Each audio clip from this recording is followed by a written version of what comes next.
some of the stuff that I'm working on right now, chat, are, even though one of you guys literally suggested this last week, and I was like, no, I don't think I want to do that. The viewership is too low. But what I realized, chat, is that I need to just worry about repairing my channel before I worry about like trying to hit home runs. I'm basically a baseball player who hasn't like been good in 2 years, and I'm like, you know what? I'm still a star. I need to still be the highest paid player, and it's like, nah, I need to realize like I got to worry about getting comeback player of the year first before I worry about getting an MVP.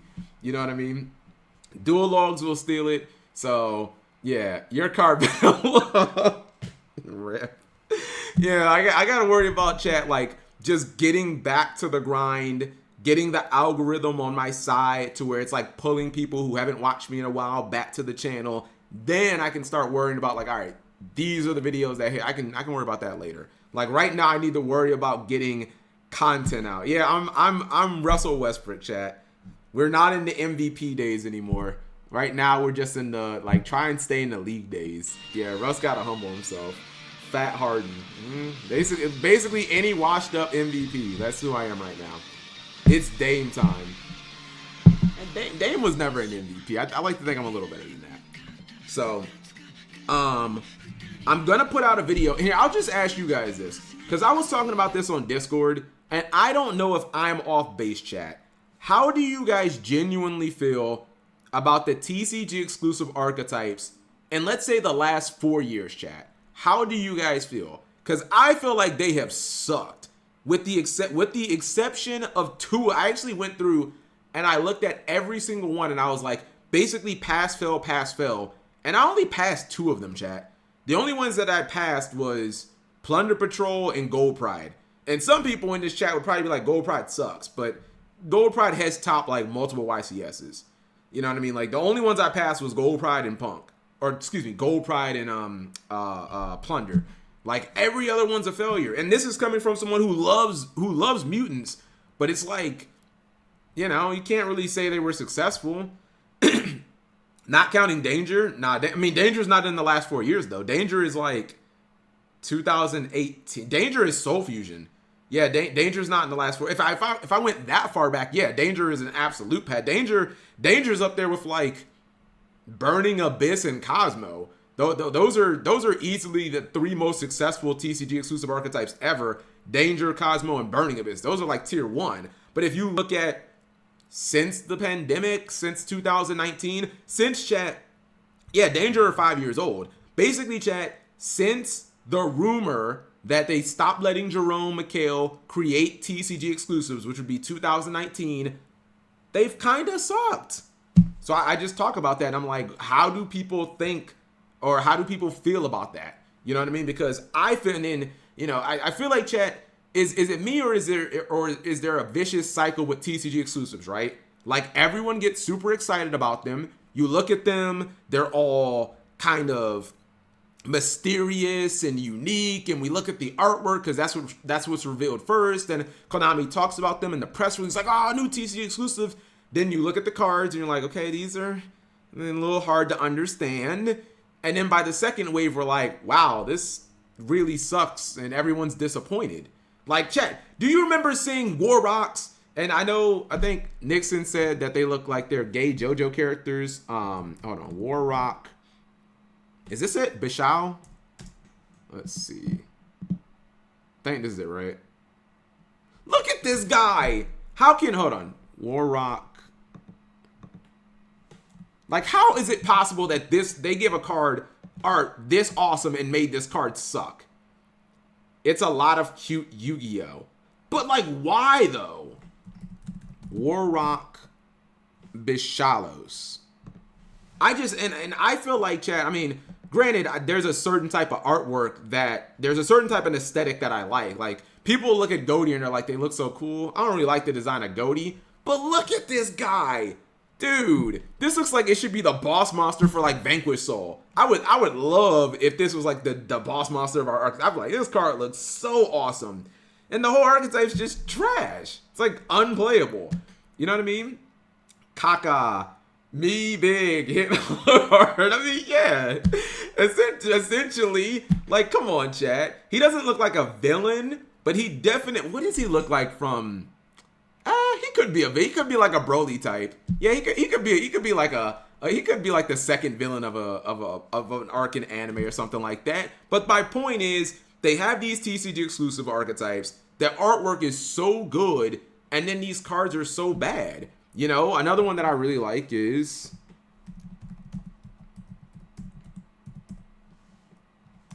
her. Like, I'm a huge fan of this artwork, chat. Like, it's vibrant, it's pink, it's just overflowing with colors. Now, granted, this archetype actually is successful, but you guys get what I'm saying here. Like, the TCG exclusive archetypes just even look different.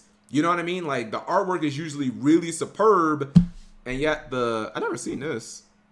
And yet okay, it's like fan art. And yet the cards like be sucking, chat. Who's making the TCG world premieres if not Jerome? Okay, so Phobic, I have heard different things. Fox was saying on Discord that like different people are doing it. Yeah, like Billy Break made Gold Pride, which if Billy did make this, chat, you know, congratulations. Like, if they're actually letting TCG players or TCG R&D make the archetypes, like, good for us.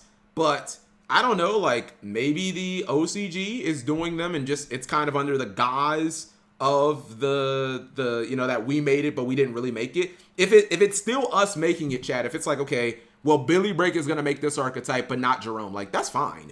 But I don't know. Like, is it weird, chat? I'll just ask you guys a question. Is it weird to have a certain level of pride, no pun intended, because I know I have gold pride here, but is it weird to have a certain level of pride attached to the TCG exclusive archetypes? To kind of feel like there are like this is ours. You know what I mean? At least temporarily. Because the OCG, these are the only things that, like, we get them first. We get to play them first. There is no blueprint. There is no map for these cards. There is no, oh my, okay, I can just look at the OCG and see how they, no. When a TCG archetype is revealed, you have no idea how to play it. We got to figure it out. You can't just look over there and say, nah, this is how you play. Like, no. It is completely unexplored, chat. And I feel like that's, I don't know, that gives me like a sense of pride. Danger was interesting. Well, Anime Night, I'm not saying that like the TCG exclusive archetypes aren't interesting. I mean, there's some people who will probably say, Cap, Dream Mirror is interesting. I'm just saying that they seem to be failing at an alarming rate, chat. You know what I mean? At an alarming, like Dream Mirror, Valkyrie, Yugi's Joker cards, Gate Guardian, Goaty, Tistina, B Trooper. Help me out here, chat. What else am I missing?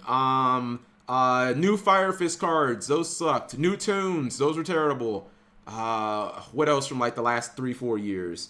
Mutants, unfortunately, I love Mutants. That's like my favorite one, but they're like, it pains me to say Mutants are terrible because like it's like there's potential, but Mutants, you know what I mean? No, UFL is not TCG exclusive. So, anyways, that's one of the videos that I'm working on, chat.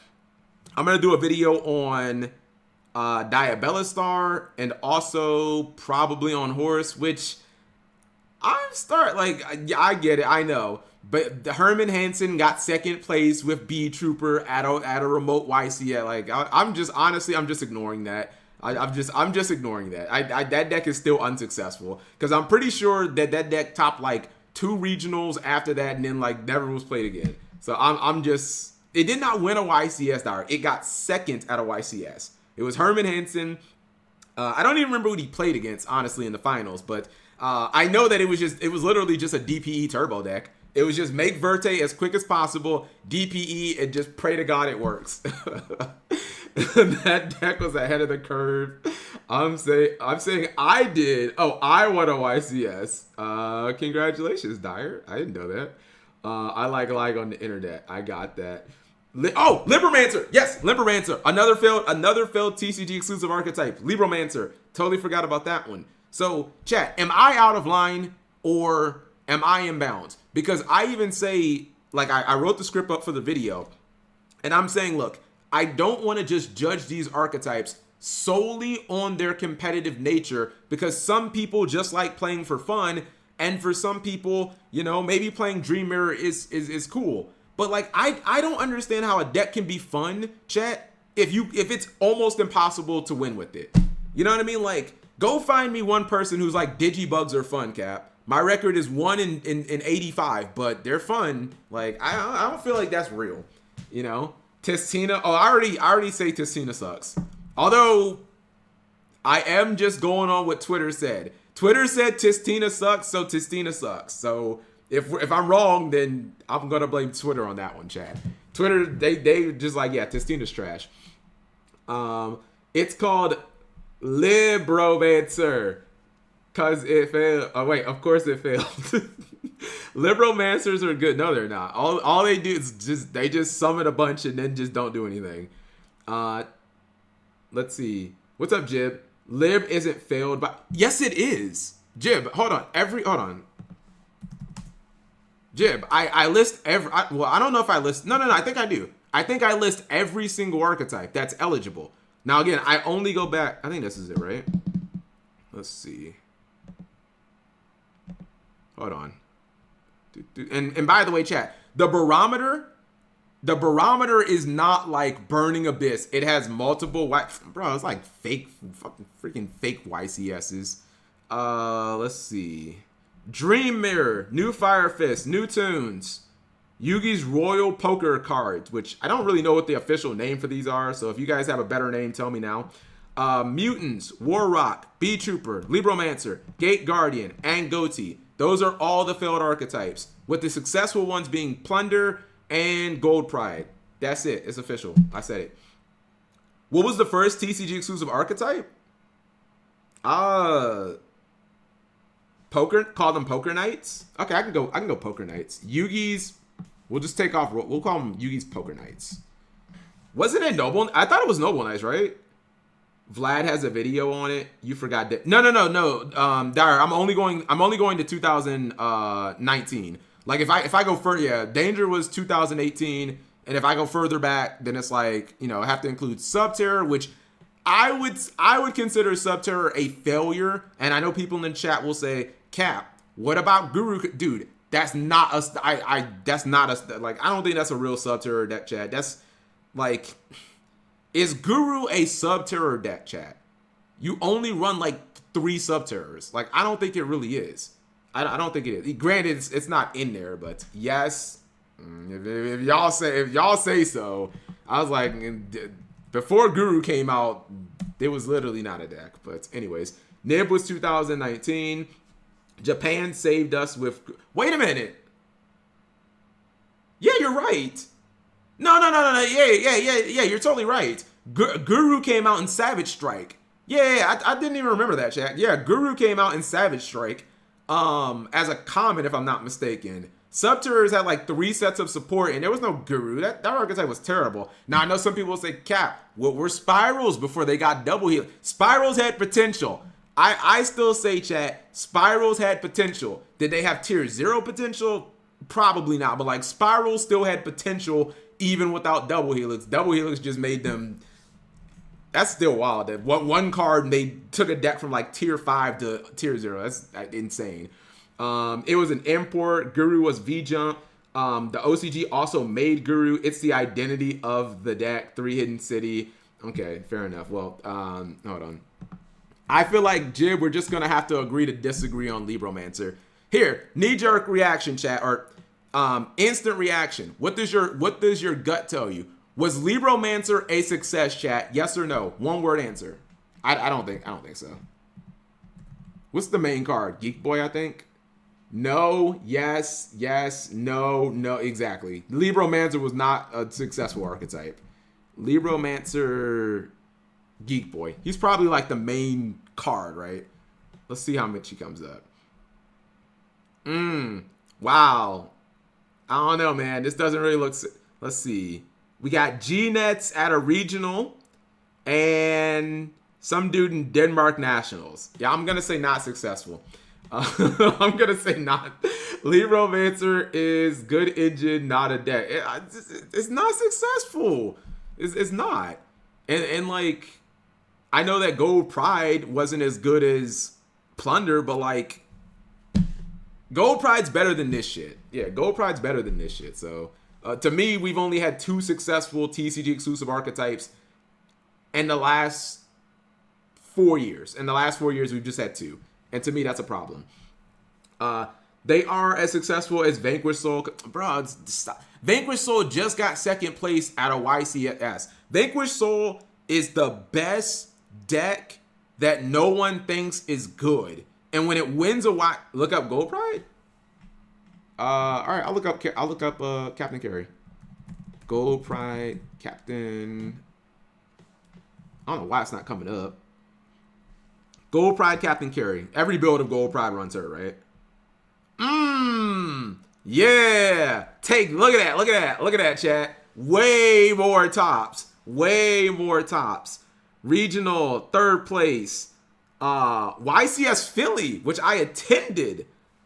We got 2 people in the top 64. Trinidad Nationals. I didn't know Trinidad National.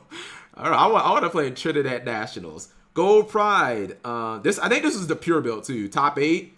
And we got 2nd place at Gen Con Canada Extract. This is fake event. Anyways. The point is, Gold Pride is significantly better than Libromancer. So there you go. So just like Libromancer is just, I mean, I've never seen anyone play pure Libromancer without, I don't know, but like I don't know, without a bunch of like, I guess every ritual deck at some point was just running like Bentons and stuff, but yeah, I just don't know if you could play pure Libromancer. So I'm about to pick up someone from the Trump National Golf Course. Press 1 for BP to meet President Trump or former President Trump. Don't get in trouble, BP. That'll be interesting. Cap Kona. Get an autograph. So basically 2 fake YCS tops, only 32. I mean, wait, what is this? Yeah, I already looked this up. Libromancer decks. I mean, it's a regional for GNets, and it's a Denmark championship, national championship, 2nd place. This one was from this year, but it was at the beginning of this year, and this one was from last summer. So I don't know. Chat. Even it doesn't really. We're arguing like semantics here. The overarching point, chat, is even if I were to include Libromancer, that would still only give us 3 successful archetypes in 4 years. And to put this into perspective, chat, here's the problem, right? You could say, Cap, that's not that bad, right? That's like 1 a year-ish. Okay, but here's the problem. The problem is when you compare the TCG exclusive archetypes to the deck building themes, and I do understand that deck building archetypes are specifically designed to be good. Look at the rate that they're getting. Chat, a lot of the deck building packs, you go like 2 for 3 or 3 for 3. I mean, Amazing Defenders, 3 for 3. Purely, Mekanko, and Rescue Ace. What was the Brave one, chat? Grand Creators. Grand Creators had Brave, Exo Sister, and Punk, 3 for 3. The GOAT set, Secret Slayers, Rika, Eldritch, Adamantipator, 3 for 3. Like, come on. The Dragon Maid set. The Dragon Maid set was, if I'm not mistaken, chat, it was Dragon Maid, Generator, and Math Mech. I kind of feel like 3 for 3. Again, I'm not saying a deck has to win a YCS to be successful. You just have to kind of be able to, like, was that Mystic Fighters? Yeah, 3 for 3. The Live Twin one. That one had Live Twin. It had Drytron, and I actually can't remember the. Oh wait. It was the It was that shitty archetype with the baby versions of like the invoked monsters or something like that, chat. What was the? Oh, it was Bear Cuddy. Yeah, that's something. It was that shitty Alistair deck with the monsters that like exceed and there's like rituals or something. I actually do not even remember. Majestic. Yeah, that one's trash. So 2 for 3. The point is, chat, if you look at these sets, right, like these, and we get like 3 of those a year, by the way.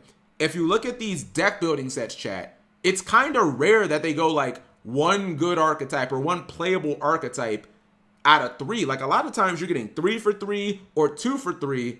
So why is it unrealistic that we get 2 good TCG exclusive archetypes a year? It's not that hard. Like, if Billy Break made Gold Pride, like, you know, good on him. I said the only issue with Gold Pride was that he put the fucking stupid RNG effect into the trap, which, if you've ever played Gold Pride, you actually will lose games because of that. Just because Billy put that effect into that card chat, you will straight up lose games that you should not lose, which I cannot forgive him for that. But overall, he did a good job of designing the archetype outside of that one little aspect. Tactical Masters. Tactical Masters is Runic. What else is in there? It's Runic, which is definitely a hit. What else was what came out with Runic? I can't. What else came out with Runic? I'm trying to think. I'm trying to think of like the CRs like Tip, Fountain. Oh, Labyrinth, yeah, Labyrinth, and then shitty board game deck. I don't even know. Yeah, 2 for 3. Yeah, like again, how come if Konami wants a deck to be good, chat, like it can be good. Now, do you guys think that some of these decks are intentionally being made bad? Or, I don't want to say intentionally being made, they're just not supposed to be like meta. It's like, hey, here's a cute deck, and it's cute, but we're not necessarily trying to make it meta. And I offer some suggestions. It's like, okay, hold on. What you could do is, you could either be a little more lenient on the restrictions of the deck, or you can do what they did with Spiral, chat. And you could just, when it goes to the OCG, just give it an insane card that just breaks the archetype. I'm actually very pro that. I know that that might seem too extreme, chat, and some of you guys might be like, Cap, that's not the right, like, what's the problem with that? Like, Konami has kind of done it with legacy support. Like, if you look at Mutants, they gave Mutants a new card that let them, like, banish a card from the deck instead of, like, their hand or whatever. But, like, what's the problem with giving Mutants, like, one insane card that makes Mutants tier 1 for a couple forms? Like, what's the harm in that? You know what I mean? Like, I don't think that that's that big of a problem. I think the OCG legitimately dislikes us and doesn't want us to have good cards. Ooh, I mean that's a pretty that's a pretty strong assertion. That's a pretty strong assertion. Witchcrafter. I like Witchcrafter. Witchcrafter is like right on that border of like flop-ish. And I really like Witchcrafter just because of the artwork. They released War Rock next to Tri Brigade in Virtual World. Is that when War Rock came out? War Rock came out in Phantom Rage? Yeah, Phantom Rage. Let's see. So of them are anime decks. So they what's it called? Wait. So of them are anime decks. So they can get a pass for being bad. Yeah. So I think I'm going to mention that in the video, chat. It's like what Reaper just said, chat. Some of these TCG exclusives are weirdly designed off anime card or anime archetypes. Like Toons are TCG exclusives, or at least some of the support, even though it's anime. Valkyrie, which, oh my god, so much good artwork wasted on Valkyrie, chat. Mainly Brunhild. That's my bae right there. But like Valkyrie, Gate Guardian, Toons, and then Yugi's poker. What do we call them? Poker cards? Damn, I closed it. Whatever we're calling Yugi's themes. So that is like 4 of them, you know. But I don't know. I'm just not happy with the state of TCG Poker Nights. Yes, I'm just not happy with the state of TCG exclusives, chat. And all the complaining that I saw in the last 48 hours, I feel like we're doing a cycle, chat, where it's just the archetype gets teased by Konami. A couple of weeks. Hold on. Did they not just tease the next one? I'm not sure if it's going to be in Phantom Nightmare, but didn't they say the next TCG exclusive is going to be a Pyro archetype, chat? Or am I lunching? Am I crazy? I feel like somewhere Konami just said that the next TCG exclusive archetype is going to be like Pyro based. Pyro is going to flop. Fish is good. No, Fish was goaty. Yeah, I mean, come on. The second they said we're making a Fish deck, we just knew it was gonna be trash. I'm pretty sure that that's goaty. Like they said, like if they say we're making a new TCG exclusive, it's gonna be Fish. Like we just know that's trash. But yeah, I'm pretty sure that they already are teasing, chat, the next TCG exclusive archetype in Phantom Nightmare, excuse me, and that it's going to be Pyro based. And it's like, okay, that's the start of the cycle. And then then when we get close to Phantom Rage or Phantom Nightmare, they show the pictures of the archetype and we get all excited because they look really cool. And then we look at the cards and it's like, it's a little hard to contextualize them. It's like, okay, what does this do? And then we have the hopium phase where everyone's like, no, well, we gotta wait. There's the second, the second set will fix them. And then they suck, and then we're at the end of the cycle. And then the cycle just starts again, chat. So there you guys, I don't know, I'm sick of the cycle. I'm sick of the cycle. Just give me a goddamn good deck. You know what I mean? Chat.